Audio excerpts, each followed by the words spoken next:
사망률 100%인 바이러스. 어른의 90%가 사망을 했어요. 거의 몇 천만 단위였을 거예요. 1차 세계대전 그보다 훨씬 더 많은 사람이 전사자보다 훨씬 많아요. 또 일본인가? 하지만 목적지는 뇌예요. 미군에서 퍼뜨렸다는 얘기예요.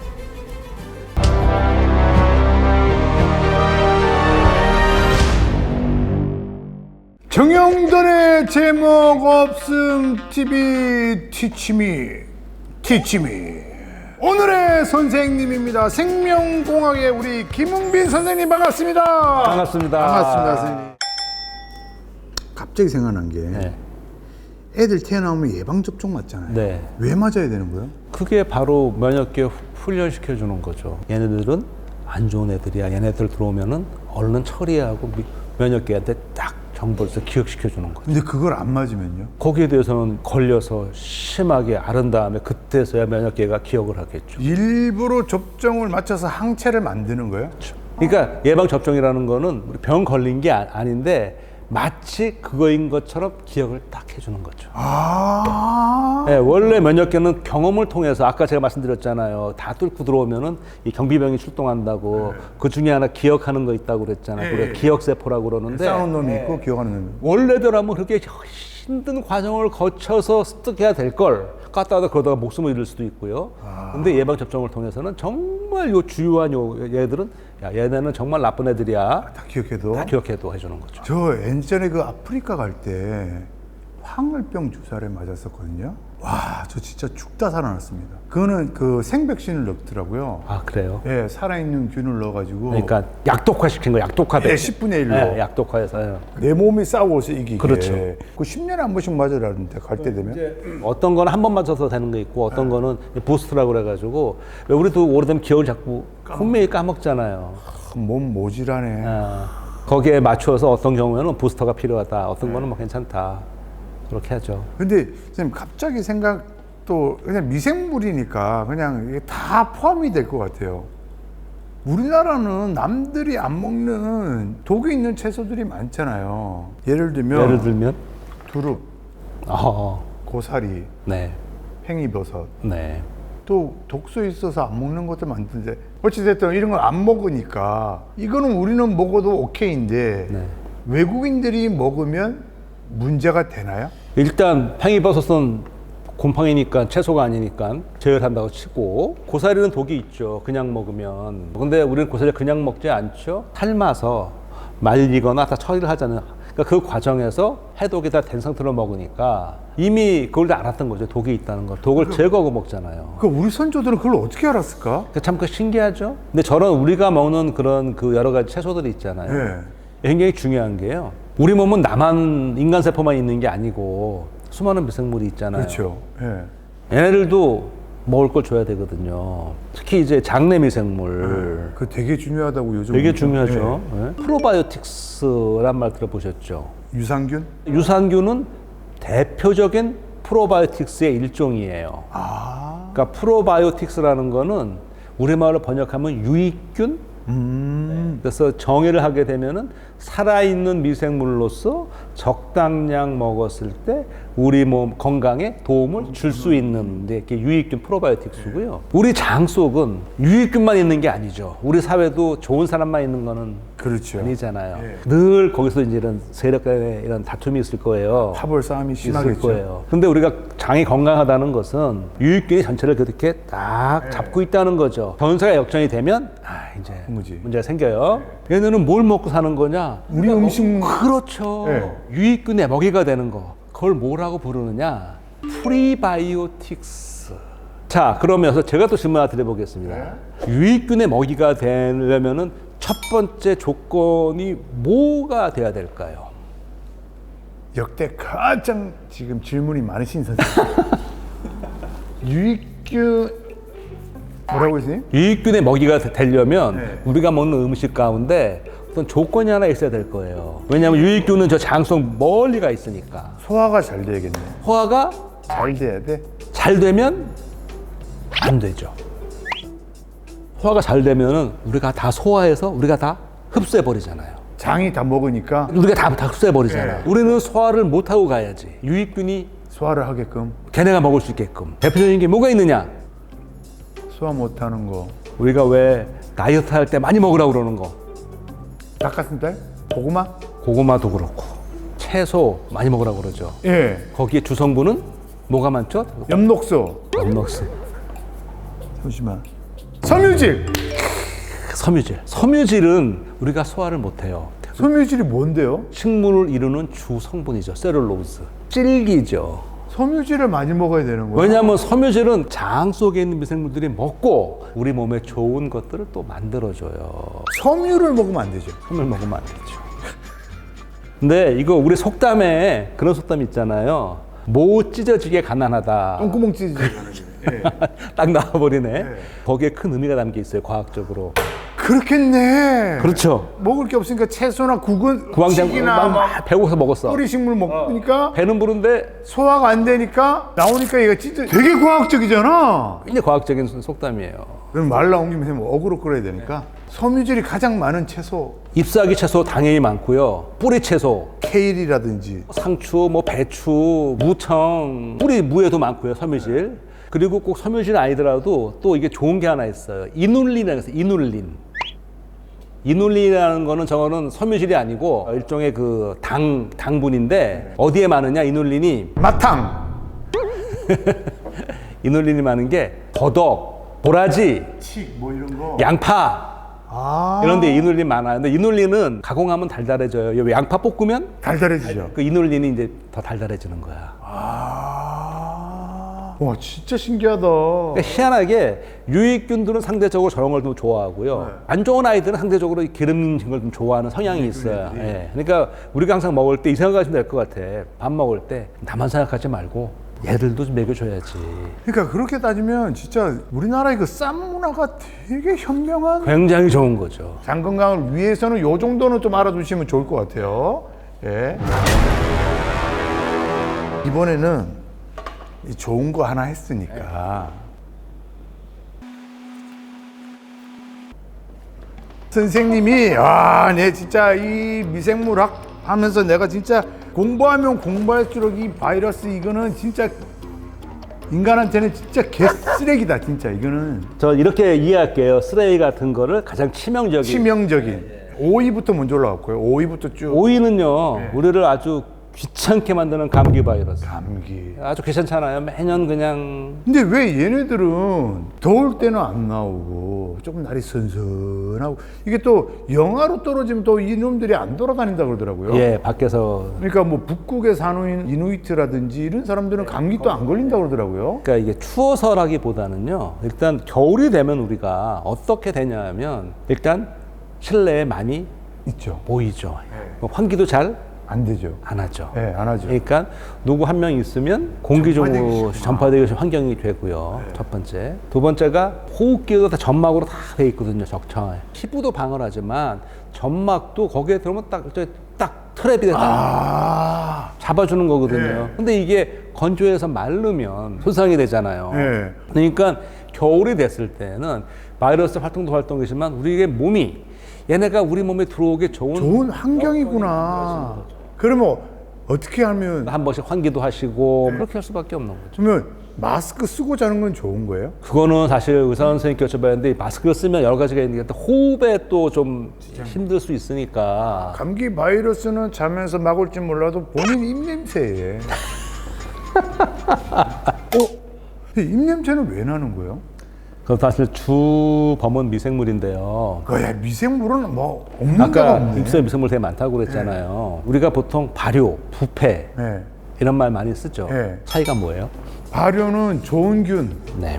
에 의해서 유익한 균이 많이 자라는 거고, 부패는 그 나쁜 균이라고 할 수 있나 그게? 하여튼 뭐 다 사라지게 하는 거잖아요. 이제 정말 정확히 잡으셨는데 우리 기준으로 했을 때 우리한테 이로우면 우리가 그 변화를 발효라고 부르고요. 우리한테 해로우면 부패라고 부르는데 미생물 입장에서는 똑같아요. 다 자기 그냥 먹고 살려고 분해한 것 뿐이에요. 자, 근데 이런 말이 있습니다. 흐르는 물은 썩지 않는다. 흐르는 물은 왜 안 썩을까요? 썩을 시간이 없는 거죠. 그 시간이 흐르는 물은 산소가 잘 공급이 되니까 네. 미생물 똑같아요 우리하고. 산소가 있어야 돼요? 그럼요. 산소가 있어야 어떻게 해요? 숨을 쉬어요. 그러니까 여기 흐르는 물에 먹을 게 있어. 산소가 있으면은 다 먹고 뭐를 내나요? 이산화탄소와 하면은 물을 내놓는다고요. 이산화탄소는 냄새가 없어요. 우리 깼을 때는 보통 냄새 별로 안 나잖아요. 그런데 대부분의 세균은 산소가 없어도 살아요. 산소가 없어도 숨을 쉬어요. 산소로 숨을 쉬면은 마지막 물하고 이산화탄소가 나오는데 네. 산소가 없으면 이산화탄소가 아니고 중간에 좀 덜 분해된 그런 물질이 나오는데 그게 이제 악취가 나는 게 많아요. 그러니까 밤에 잘 때 역시 다 했어요. 입 안에 산소가 많은 것 같지만은요. 네. 사실 우리 잇몸 사이사이세 사이사이에는 산소가 없는 지역이 많아요. 왜? 거기에 있는 물질을 얘네가 다 먹어 치우느라고 산소를 다 고갈됐어. 그 구석구석에 산소가 없는 곳에서 어떤 일이 벌어져요? 산소 없이 얘네가 숨을 쉬면서 이제 부패가 일어나서 냄새가 자는 동안에 많이 나는 거예요. 선생님 진짜 피곤하시겠어요. 왜요? 안 보이는 것까지 다 알고 계시니까 키스도 못해, 뽀뽀도 못할 것 같고, 허그도 못할 것 같고. 아니에요. 제가 미생물을 공부하는 가장 큰 이유가 뭔지 아세요? 키스하려고요? 안 보여서. 아, 저걸 알고 나를 알아야지. 안 보이는 게 매력적이잖아요. 근데 안 보이는데 이렇게 많은 일을 하잖아요. 그래서 이제 4위는 이제 독감, 인플루엔자. 예, 왜냐하면 얘는 너무 치명적이니까. 네.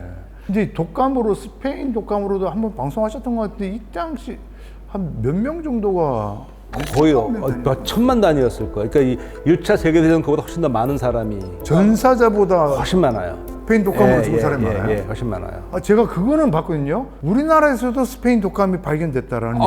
그때 일제 강점기인데요. 우리나라에서도 들어왔죠. 이게 쭉 타고 들어왔죠. 1차 세계대전이면 1914년에 시작해서 18년까지 했으니까요. 일본이 참전을 해서 승전국이 됐네요. 또 일본인가? 아니 이렇게 쭉 타고 중국에서 쭉 들어왔어요. 우리나라 알라스카까지 올라갔어요. 그 추운 높이까지요? 야, 진짜 독한 놈이야. 근데 어떻게 없어질 수 있지 그게? 그때 백신이 있었어요? 없었죠. 근데 어떻게 그때는 없어져요? 제가 바이러스인지도 몰랐어요. 왜냐하면 1918년은 아직 우리가 바이러스 존재를 모를 때예요. 근데 어떻게 이게 없어졌어요? 그건 이제 미스테리인데 네. 원래 이 바이러스라는 거는 한번 붐 하고 나면 사라져 버리거든요.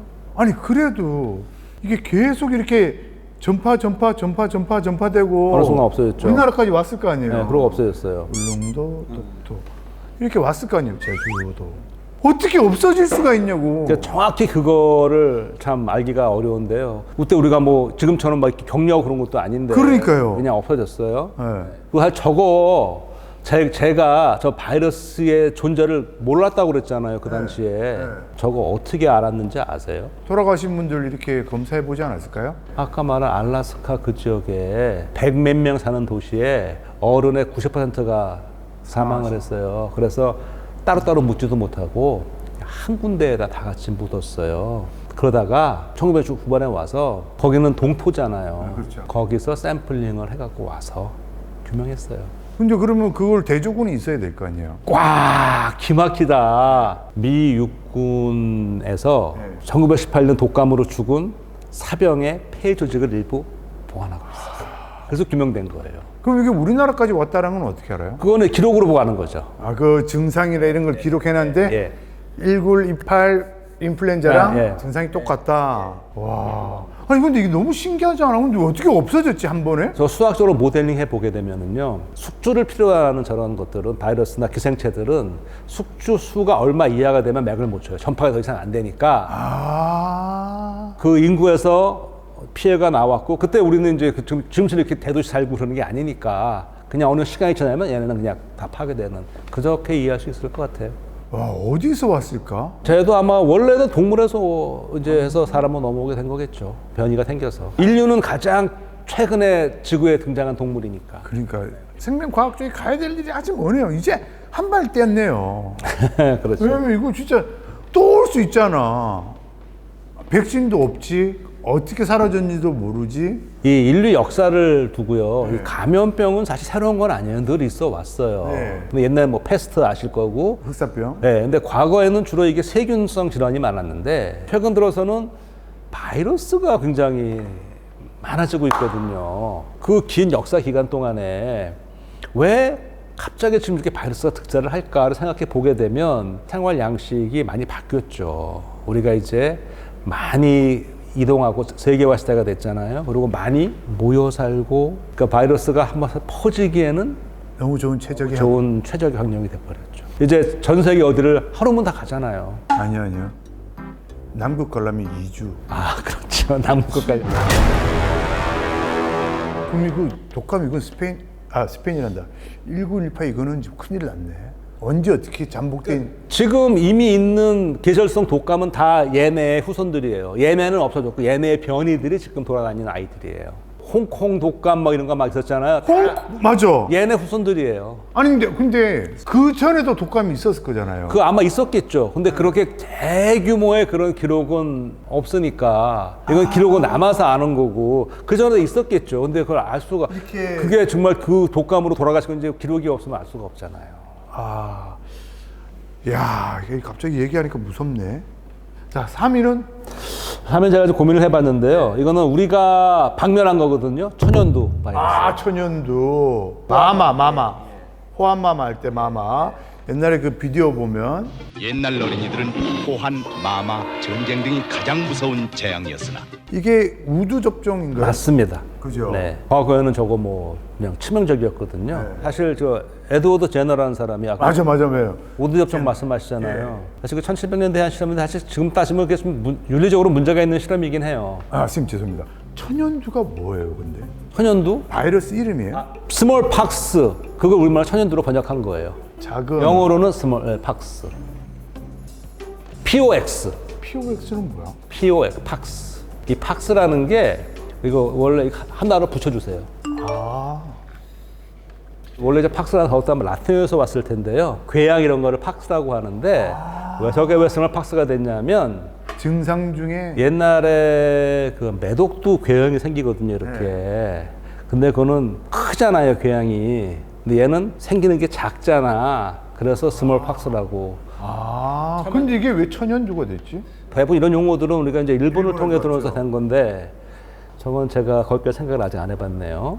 이상한 걸 다 물어보죠, 선생님. 아니 너무 좋은 질문인데 제가 답변을 못 들어서 죄송한데 스몰 팍스는 답드리는데 저걸 왜 천연두로 번역했을까? 근데 이게 왜 윤리적으로 그 당시에 에드워드 제너가 보니까 소 젖을 짜는 여성들은 살짝 우두가 걸려서 손에 살짝 물집만 잡힌 정도인데 저렇게 한번 되고 나면 절대 안 걸리구나. 천연두는 안 걸린다는 거를 이제 알았던 거예요. 천연두는 한 번 걸리면 안 걸려요? 그렇죠. 나오면? 면역 생겨요. 네.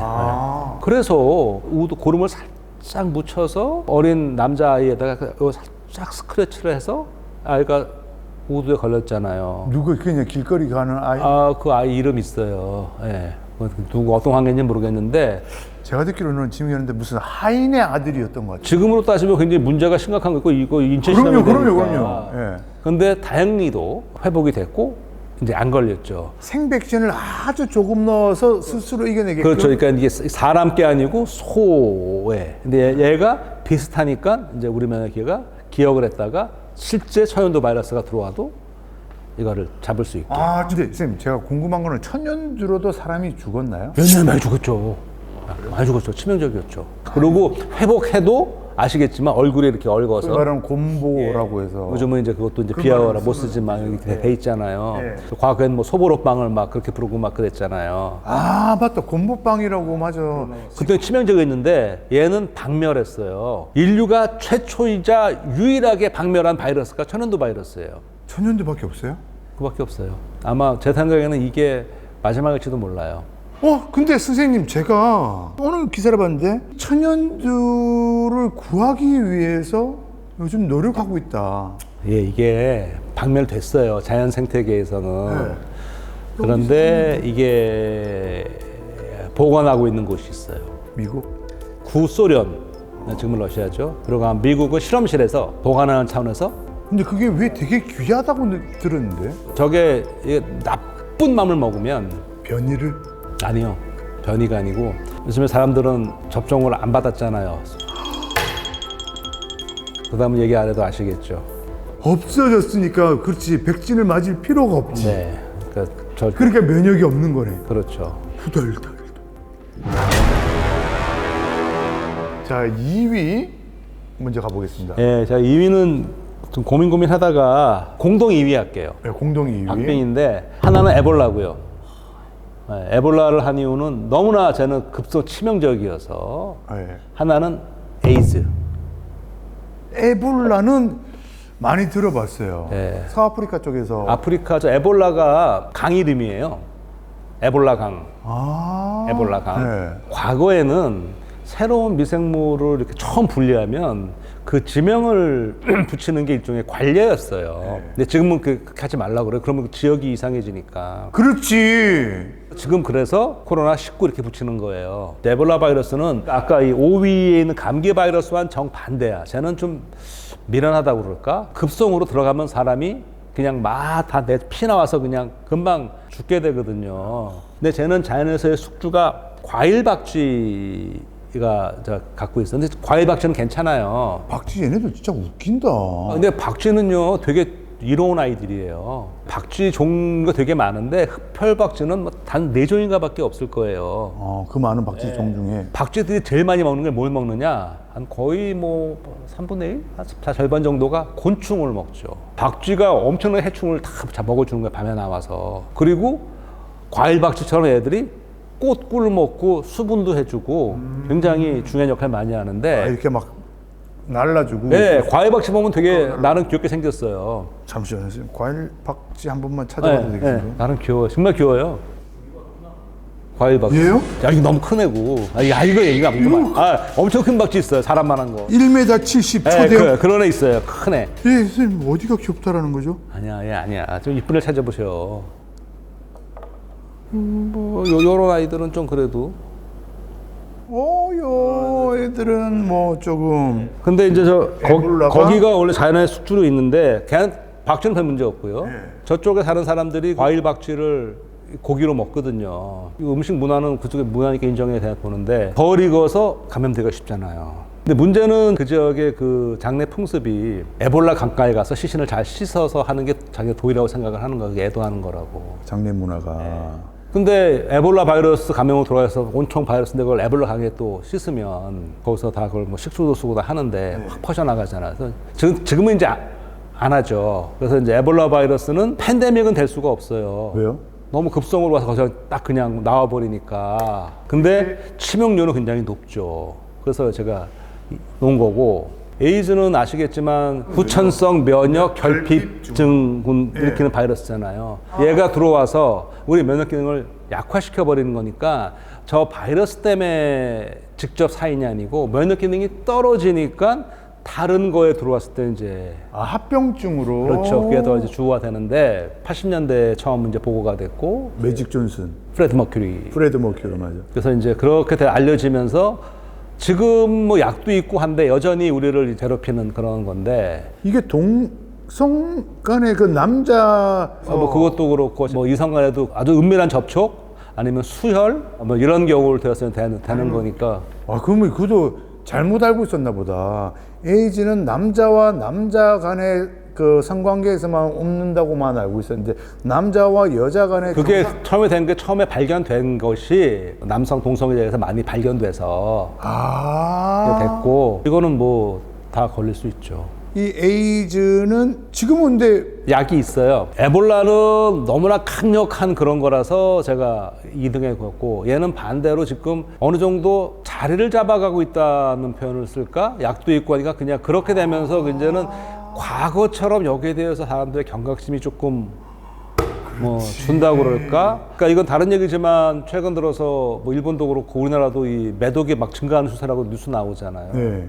매독은 세균이에요. 근데 걔도 절대 기생체예요. 그러니까 사람 몸 밖에서는 못 살아요. 자기가 걸렸을 때 그 은밀한 욕망만 억제하고 치료를 다 받으면 얘는 다 박멸할 수 있거든요. 근데 그게 잘 안 된단 말이죠. 거기에 플러스 또 뭐가 있냐면 매독은 항생제가 있거든요. 그러니까 사람들이 경각심이 설사 걸린다 하더라도 아, 치료가 되니까. 그러니까 이게 좀 그런 게 있어서 제가 공동 2등으로 놓은 거예요. 그러면 선생님, 에볼라는 지금 치료제가 있어요? 에볼라 치료제 개발돼 있어요. 그래, 다행이네. 아니, 어떻게 이렇게 금방 치료제를 발견? 에볼라 미군에서 퍼뜨렸다는 얘기가 있다. 그건 음모론. 확실해요? 제가 아는 범위 내에서는 음모론. 이건 미군에서. 자꾸만 왜? 선생님 예전에 매독도 미국에서 막 아니었다고 그랬잖아요. 매독 실험. 그런 거 있었죠. 그런 일 절대 없다고 예, 그때 예. 그 인정했잖아요. 예. 자, 대망의 1위. 지금도 사망률 100%인 바이러스.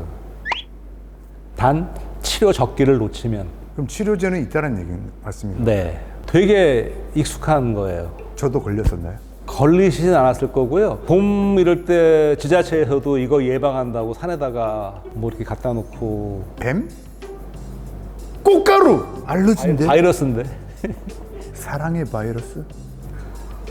말벌? 아닌데? 바이러스잖아요. 저 바이러스에 백신을 갖다 놓는 거예요. 산에다 갖다 놔요? 네. 바다에는 안 갖다 놓고 산에다가. 도시에는 도시에도 저 산에다 야산에다 갖다 놔요. 서울에서도. 러브버그? 조금만 힌트를 더 주시면 저거 걸린 동물이 사람을 물면 큰일 나기 때문에. 멧돼지? 광견병? 네.